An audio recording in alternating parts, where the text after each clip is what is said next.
Hello, I am Ryan. I am the one of the founders of Tiny Dino Games and the engineer. And today I'm going to be talking you through the TomnSweeper Room Builder Tool for anyone who might want to use it. So the Room Builder Tool is a tool that we've developed to help us build rooms for TomnSweeper. Pretty simple. Those rooms are placed inside the tombs for players to walk around and interact with. So let's get started. To start, you want to create a file, so I will say that our room will be called my first room. We'll go to build. So here's our board where we can build our room. Always start in the top left corner.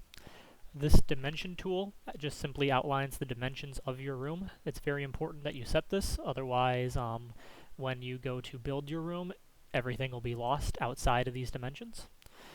Our tile tool allows us to place tiles in the room.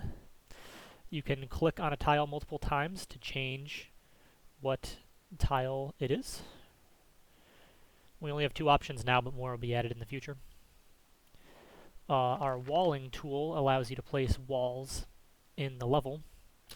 Rooms will typically be surrounded by walls, but you can also create indestructible walls or destructible walls. Lights allows us to place lights either on the ground or on these walls. I'll adjust our dimension marker here.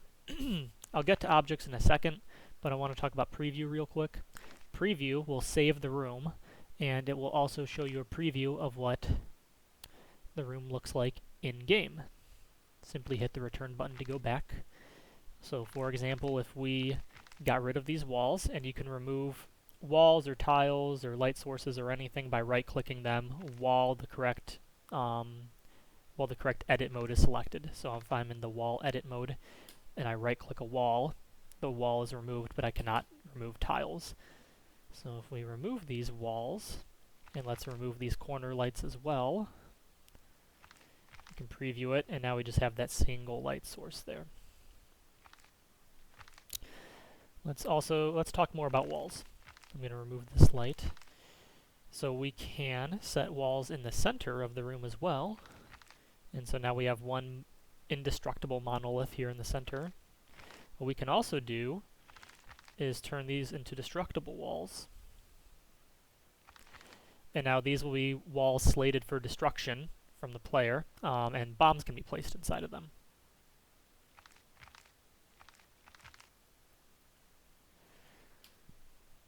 Let's move on to objects. If you click on the Objects button, you will get a drop-down menu of all the objects in the game that are able to be placed in a room. Use your mouse wheel to scroll down through this list and up to scroll up. We can place rugs, for example, and pottery.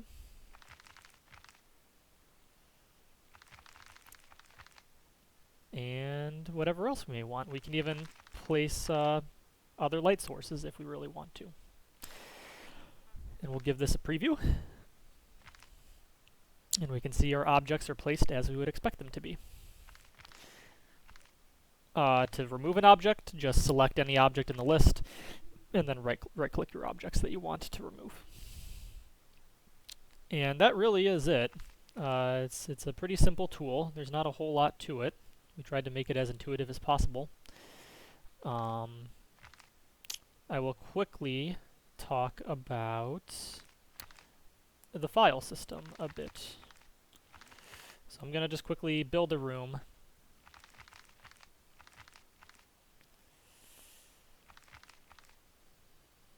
Like so, and we'll put a rug down as well.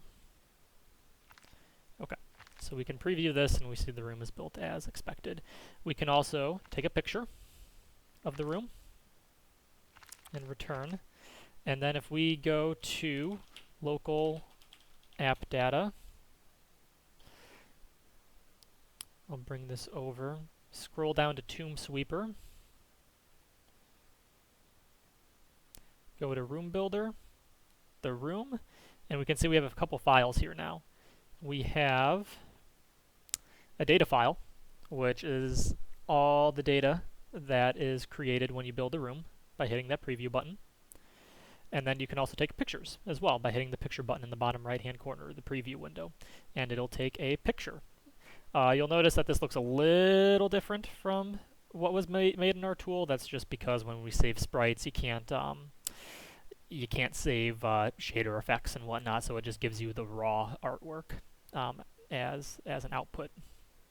So you can take those files, and please do share them with us in our Discord. You know, if we like the rooms you make, we'll put them in the game. So just share us your data file, and I can do the rest to get it in the game. Finally, I will talk about creating other rooms. You can go and just hit New if you want to create a new room. If you want to access your most recent room from this page, you can just hit Recent and then Build, and that'll bring up your most recent room that you've worked on. Or you can open another room. I think I've got a room called Test 3, and so so that's a different room that I had been building. Or of course you can just create a whole new room. And yeah, that really is it. That's the core of, or that's everything to do with this tool. It's pretty simple. Please keep in mind this is an internal tool. It's not external. You know, it's not really a retail style software. It's going to be clunky in places. You might even find some bugs and stuff here and there. So if you do, let us know, and you know, we might get around to fixing them. But just know this isn't going to be as polished of an experience as like what a game you would expect from us would be. So yeah, thanks for watching, and if you have any questions, just feel free to ask in the Discord. Thanks, bye.